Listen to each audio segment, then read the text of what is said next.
Welcome, everybody, to a very special edition of Sports Fluent. And today we're talking about my favorite subject, the Chicago Bears. I've brought in Illinois native, Chicago fan, Mike DeFrancisco. Mike, how you doing, man? I am doing very good. Excited to talk about some Chicago Bears. And I mean, we experienced the draft together and we haven't had a chance to talk about it yet. So I'm ready to get to it right now. I was going to say it was good to have you on the draft because it's always good to kind of have someone there from your team or who knows about your team. Mhm. Now, I know you're a little split.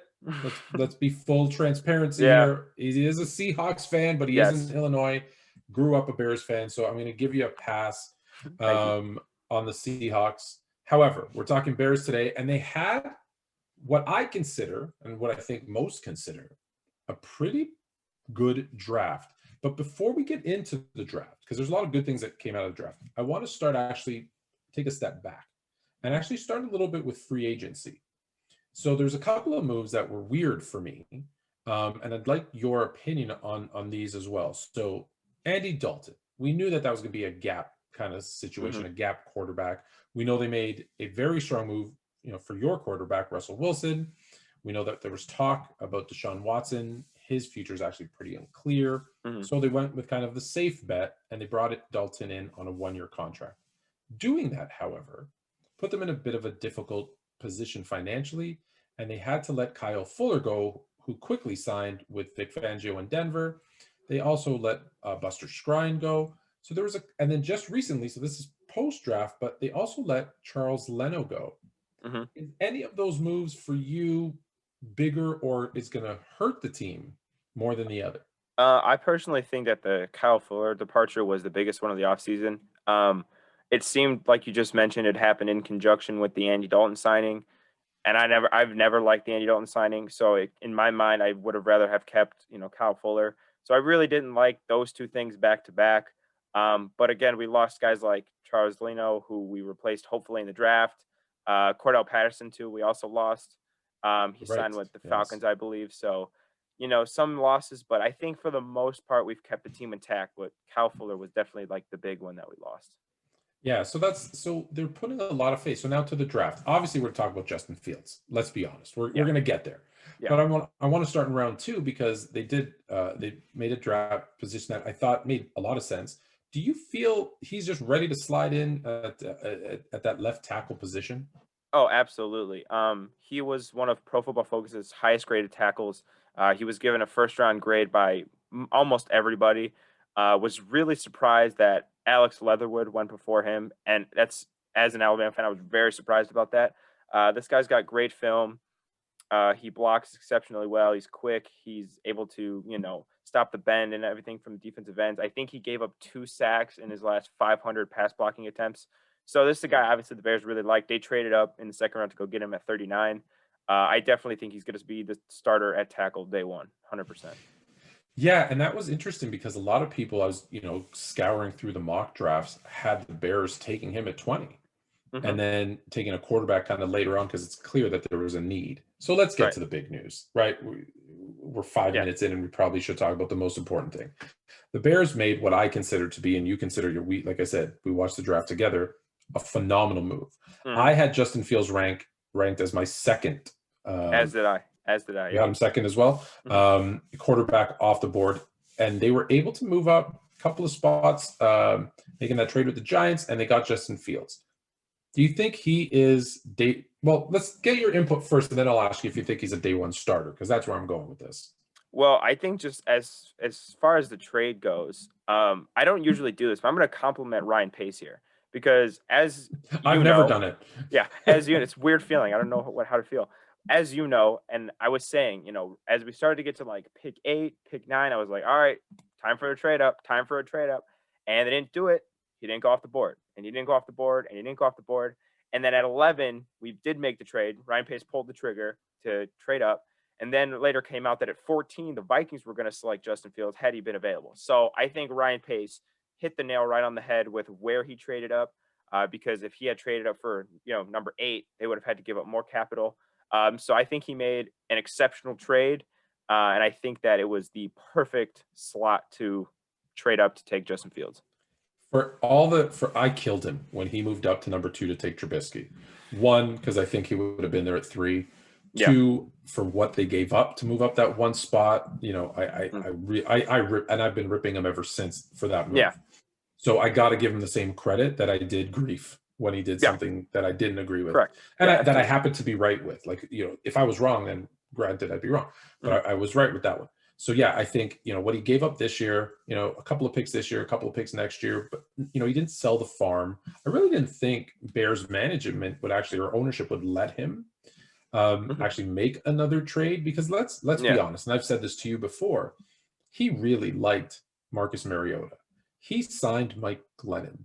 He drafted Mitch Trubisky. He signed Nick Foles. Like, it's been bad quarterback decision after bad quarterback decision. So do you leave, as ownership, do you put the faith in him to trade up, give away some of that draft capital again? Right. And they did. So I commend them for giving him that. I, again, like the trade. I love Justin Fields. I think he's good. Now, so to my question, do you think he's the day one starter? No. That's not a should he be the day one starter. That is, I don't think he will, because 2 reasons. Number one, if you remember the situation of Patrick Mahomes, very eerily similar situation. He was picked at 10. They traded up to get him, a team that had made the playoffs. Offensive-minded head coach. Matt Nagy was the offensive coordinator that year, 2017, Mahomes' rookie year. Mahomes did not play a snap until week 17. And Alex Smith was the guy the whole year. And they were a good team, but they weren't great because obviously Mahomes hadn't been unleashed yet. So they developed him that whole year, and then the next year, he just went bananas, won MVP, threw 50 touchdowns. In the presser, after they had drafted Justin Fields, they said that they have a plan in place to develop him, and that they were going to go off of the Patrick Mahomes formula. And again, Matt Nagy was there when they did that with Patrick Mahomes, although he didn't reap the benefits because he left in that year. But I believe that they're going to do a very similar thing with Justin Fields. However, I don't know if he makes it until week 17. I do think Andy Dalton's the week 1 guy, but I think around midseason, if the Bears are teeter-tottering, the fans are going to go crazy, and I think they'll pressure to put him in. So it's interesting that you said that, because when we set this up and said we're going to do some Bears talk, I immediately started thinking.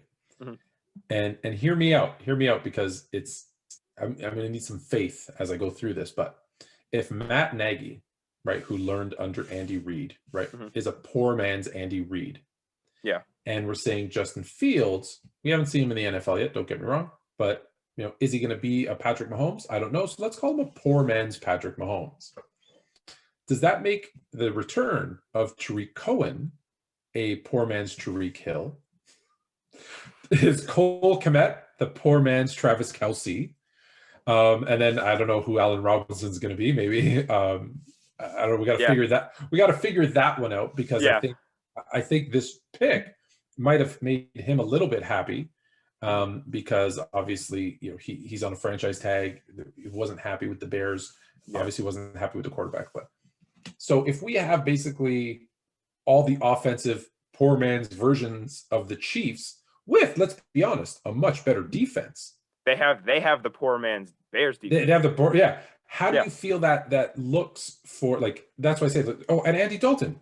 Let me put that in. Andy Dalton is the poor man's Alex Smith. Can he mentor, right, Justin Fields? And I think he's okay with that. I don't know. Yeah. I don't know Andy personally, but obviously I do the show every week with Coach Jackson, and Hugh obviously was his OC, so he knows Andy really well. And he's like, he's the type of person that will, he's not going to shun, he's not going to do an Aaron Rodgers, Jordan Love kind of thing. He's going to embrace Justin Fields and mentor him. Yeah. So if he's the poor man's Alex Smith, does that set up the Bears well for next year, but really well for 2 years from now? Or to your point, do you think it's accelerated? And if the Bears are, I don't know if it's 1-3, 4-4, no, let's not go 4-6, right? Do you think they make that move? I think that they'll feel pressure to, because I think the big difference between this situation and then the one that the Chiefs were in 2017 was, Andy Reid, he had job security. He could go out and do whatever, and he was going to be good. I think this season, there's some pressure for Ryan Pace and Matt Nagy to kind of field a competitive team in the sense of a contender. They haven't done that since 2018. Even when they did in 2018, the offense was lackluster. I mean, they had the number 1 defense. So the offense has been their, kryptonite. And Matt Nagy is seen as the offensive guru. So for him to not have a good offense, that would have been 4 years in a row, is a big red flag. So I think that's the big wild card here is, do they try to develop Fields as best they can, or do they try to save their jobs as best they can? Very, very interesting. Do you think the draft, like drafting Justin Fields, does that give them any more time? Like, do you think they said, hey, we need 2-3 years to show you what we can do to develop Fields? Or are they in, hey, that's great that you drafted Justin Fields, but you need to show me way more out of your offense. I don't care who the quarterback is, whether it's Andy Dalton, Nick Foles, who I really think they got to move Nick Foles. Let's be honest, just to be fair to him, they need to move him. But Nick Foles, Andy Dalton, Justin Fields, I don't care who's the quarterback. We need to see a better results. One, from the defense, because the defense took a step back last year. Right. Not entirely their fault. I think they were on the field too much and whatever. Yeah. But they did take a step back. And the offense obviously still doesn't look good. No. Do you think they bought themselves any more time? I think that they don't, like you mentioned it with earlier, the ownership had to have some level of trust in Nagy and Pace, because Nagy was all in on Fields. Like, from what I've read, that was his second quarterback. He agreed with us. It was Trevor Lawrence and Justin Fields. Ryan Pace obviously was the architect of the move up. So knowing that, the ownership had to have some level of trust. And I'm guessing they don't just say, hey, if this doesn't work out in year one, you're gone. I'm guessing they have some sort of immunity this year to where they have an opportunity to develop their guy. Because, again, going back just a few years ago, Trubisky had John Fox's rookie year, and then his development was messed up and all that. So I don't think they want to do that to Justin Fields. I think they definitely want to give him a couple years. So I think Nagy and Pace stay around for at least 2 more years, in my opinion. And let's be honest, right? They may have been given the greatest gift of all, Aaron Rodgers. Yes. If he works his way out of the NFC North one way or another, whether it's retire, trade, whatever, you now have a situation where, listen, do you trust Green Bay with, we don't know what Jordan Love is, let's be honest, but do you trust Green Bay without Aaron Rodgers? Well, probably not, right? They're a who knows offense with a suspect defense. Right. Do you trust Minnesota? Well, I don't, although I think they got a steal in Kellen Mond for down the road. Yeah. But Minnesota's, with Kirk Cousins, and granted they've got a great running game. Their defense is solid, but still they don't strike fear into my eyes. No. And then Detroit, sorry to the Lions fans, Detroit's Detroit. We don't have to talk about Detroit, man. Right? Like, Detroit's Detroit. But so, the Bears have a great opportunity, again, if Aaron Rodgers makes his way out of Green Bay, like, to win this year, even if they're not ready. They can at least take that, I think, a step forward. Last year they kind of backed into the playoffs. They lose a game. 8-8, yeah. Yeah, get some help, and they're in a game where, let's be honest, they're overmatched by the Saints, right? Yeah. I don't know if you know, like, the Saints actually, even defensively, their defense ranked higher than the Bears in most of the categories. So it was a bad matchup for them. Let's be honest, they probably shouldn't have been in the playoffs. I'm glad they were, but they should have been. Yeah. All it did was give them, the 20th pick, which they had to trade up to get. And it gave Trubisky the MVP award, which is just such a classic way to go out if you're the Bears quarterback. Makes sense. Lovie Smith goes 10-6 and they fire him. Exactly. Yeah. So they have an opportunity. Do you think they capitalize on that? I think that they need to. Look, it's a big if. I know it's a big if with Aaron Rodgers, but the last 30 years, the Packers have had Brett Favre and Aaron Rodgers back to back. Unprecedented, just greatness from quarterback. And if we're being honest, they've just spanked us the last 30 years when they've had Brett and Aaron. So with those two guys finally gone for good, I think you have to go all in to win the division. This is your time to take a hold of the division. It's like you said, Minnesota doesn't scare me. Detroit's Detroit. They're rebuilding.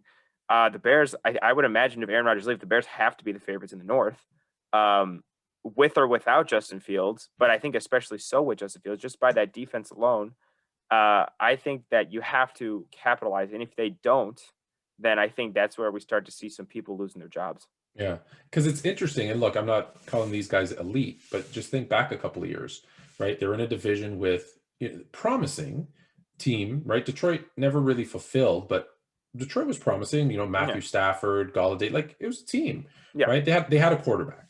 Then you have, Kirk Cousins comes into Detroit. They've got a running game with Dalvin Cook, and you're like, okay, we need to worry about Minnesota. And then obviously Green Bay and Aaron Rodgers. And you go from that to this year, you could see, now granted, we have Dalton, so it's not like, we've got an elite quarterback either, but you're clearly the team with the worst quarterback in Trubisky. And now you're in a situation where you're going to, see Love, Kirk Cousins, who, can be good and bad. And, Jared Goff, I think. Yeah, Jared Goff. Detroit. So again, you're not really, it's nothing scary. There's another thing. I want to get back to the draft, but before I do that, there was something else that came out that kind of made me worried. And this one scares me. Eddie Jackson posted or tweeted out right after the draft, hey, the Bears, we finally got a quarterback. Yeah, his IG Live. Yeah, that was legendary stuff right there.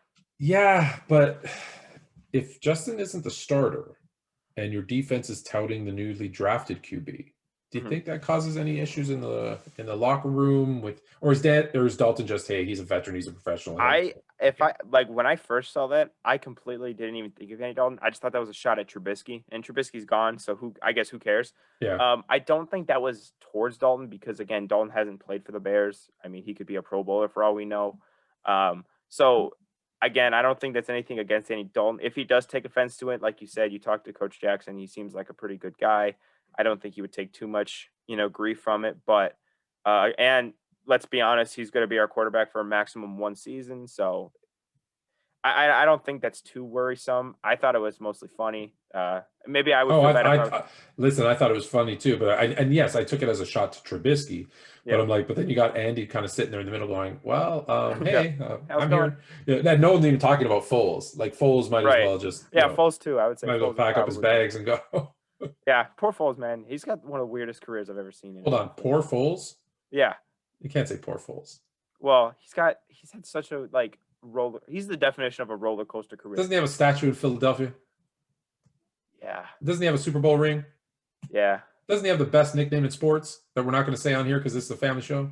Yeah, and he's got the record for most touchdowns in a single game, which is he's just such a weird career. I'm never saying poor Foles, right? Yeah. But yeah, no, I get what you're saying. His career's been interesting to say the least. Yeah. So back to the draft. Any other, as we went through, what did you not like about the Bears draft this year?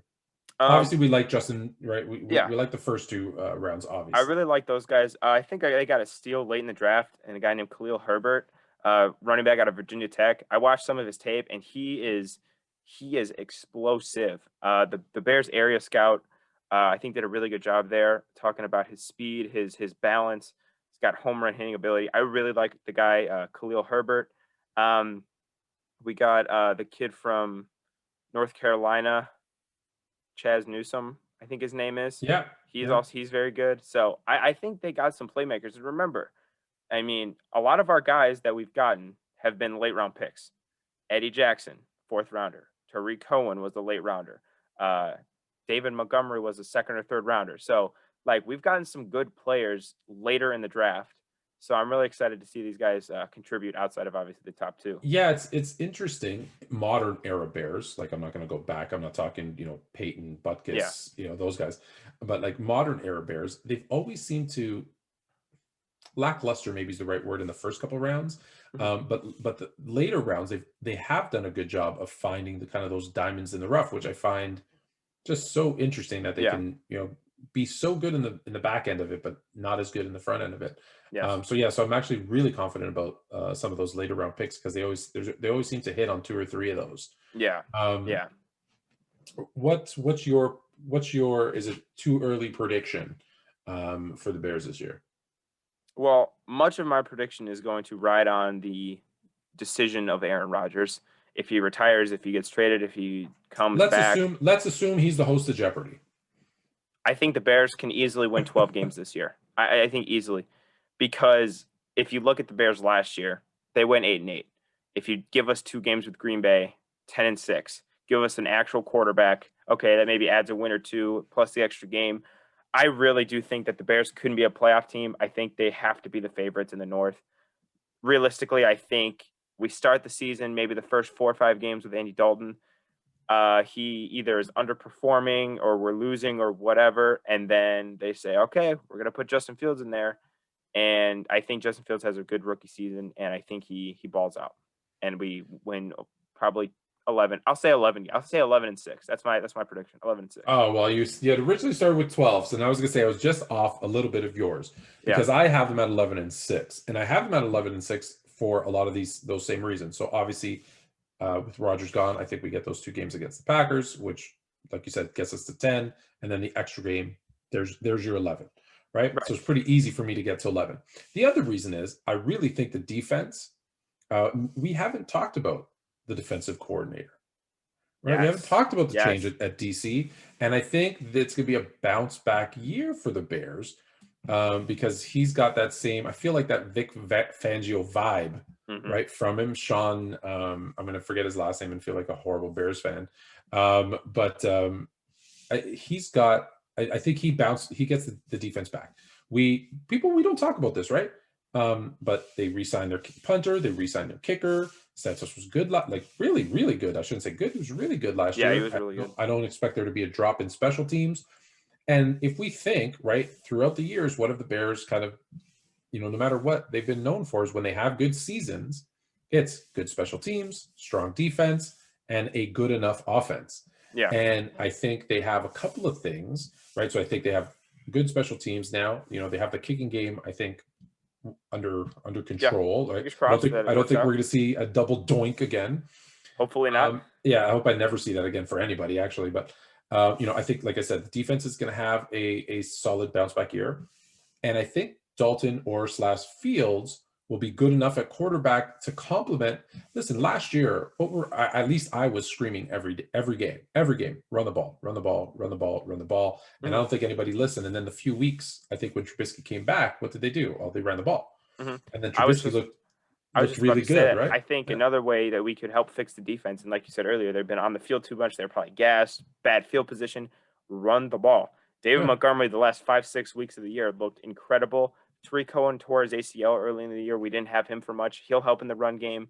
I'm sure Khalil Herbert will help in the run game. So, and then if you had Justin Fields in there, who is a runner himself, I mean, you could run the ball, milk the clock. This is not a team that has to score 35 points a game. We could win games 20-10 for all we care. Yeah, and that's where I was going, is that I thought Herbert, Montgomery, and the return of Tariq Cohen. And I think, listen, here's another thing we haven't talked about is I could still see them bringing in Herbert, right, for an RPO, for certain kind of gadget plays. Although I'm typically not a fan of bringing in quarterbacks like that, but it worked for the Saints with Taysom Hill. Granted, he's a very different player, but I mean, it's another kind of wrinkle in what is supposed to be our head coach's forte. Yeah, right? I was just about to say he was brought in to be this creative play caller, and we saw that a little in 2018. I remember some of those trick plays. It was pretty cool. We had some defensive linemen in there, and then it just kind of stopped the last 2 years. I don't really know what's going on, but I think the threat of Justin Fields just gives him a whole new wrinkle of the playbook. And I think it allows him to be creative. So if he's the guy, he's got to show it with some of these, creative play calls that he's going to do. Yeah, I got to say, I was really surprised because, to your point, Matt Nagy came out and was like, hey, I think this guy knows what he's doing. And then, I don't know, it felt like he was kind of playing it safe a little bit. And then, like, to your point, last year when they went on that bit of a run at the end, which saved their season, because they started out great, right? And then the middle was horrible. And then at the end, they won the games they needed to win to make the playoffs, but it was a lot of running. Like I said, Mitch looked good, but I think Mitch looked good because of the running game. Yeah. And as much as, we talk about, football has changed, right? Football, we throw a lot more and we talk about all that. Yeah, but if you don't have a running game, right, there's very few teams, maybe like the Chiefs, right, who can manufacture that much offense without any run game whatsoever. Right. The Bears are not that team. They need to run, and I think that showed last year. So that's it for me, but I want to give you kind of the final word, what overall, the draft, the free agency, final words on the Bears. My final word on the Bears, I think the theme of what we've seen these past couple weeks is hope. We have hope that Justin Fields is going to be the guy. We have hope that Tevin Jenkins is going to fill the spot of tackle, because even though Charles Leno was our guy, wasn't great. He ranked in the bottom half of tackles. So hopefully, if you can get your franchise quarterback and your franchise left tackle and back-to-back picks, that's fantastic. And I think there's real optimism there that we've done that. Again, and it's not, we don't need a Patrick Mahomes. We don't need a Russell Wilson.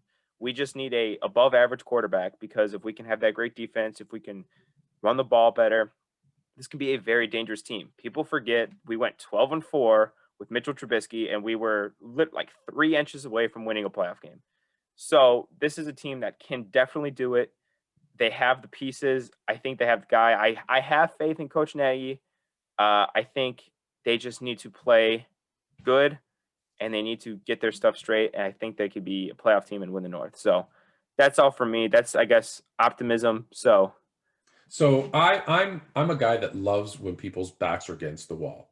I find that they always, they're either going to completely collapse, which is fine because then you can just move on, or they really step up to it. So I like that Matt Nagy has his back up against the wall and that he needs to do something, right? He can't play it safe this year. So I like that. We've already talked about, I think, an improved running game and resurgence of the running game that we saw at the end of last year, and obviously add in Tariq Cohen, which I think is a great kind of gadget change of pace back. I think, like I said, their defense has a bounce back year. Special teams is going to be good. And something we didn't talk about, I actually really like the receiving core of Allen Robinson, Mooney, Anthony Miller if he's healthy, and Kmet. I think Kmet's going to, and I think we still have Graham, although I don't know how much of a role he's going to have in the offense, but I still think that kind of a couple of tight ends that are great for whether it's Dalton or if, for a young rookie quarterback, it's nice to have those safety valves, right? You have guys out of the backfield who can catch, you have tight ends who can catch, right? And then you have a safety blanket like Allen Robinson, who I think is completely underrated. Oh, absolutely. The guy has never had a quarterback. No, never. Like between Jacksonville, then obviously he gets injured, he comes to the Bears, and I think because of that, he's underrated, which is good for us. So I think there's a good receiving core there too. So I'm very optimistic as well for the Bears. And I look forward to the upcoming season. Mike, man, I really appreciate you joining me tonight. And of course. Maybe let's do like maybe some check-ins throughout the season and do some more Bears talk and make everybody a little bit more fluent in sports, or at least in Bears football. Absolutely. And you can reach me Instagram, Twitter, and TikTok at sports_fluent. And Mike, you have a couple of shows, right? Yeah, you can reach me on Twitter at MikeTFran7. I host the Always Compete Seahawks podcast with my man Sam. And that's where you can reach me. So thank you for having me on the show, and I look forward to talking more about the Bears. Hopefully good things. And I'll see you later. All right, buddy. Appreciate it. All right.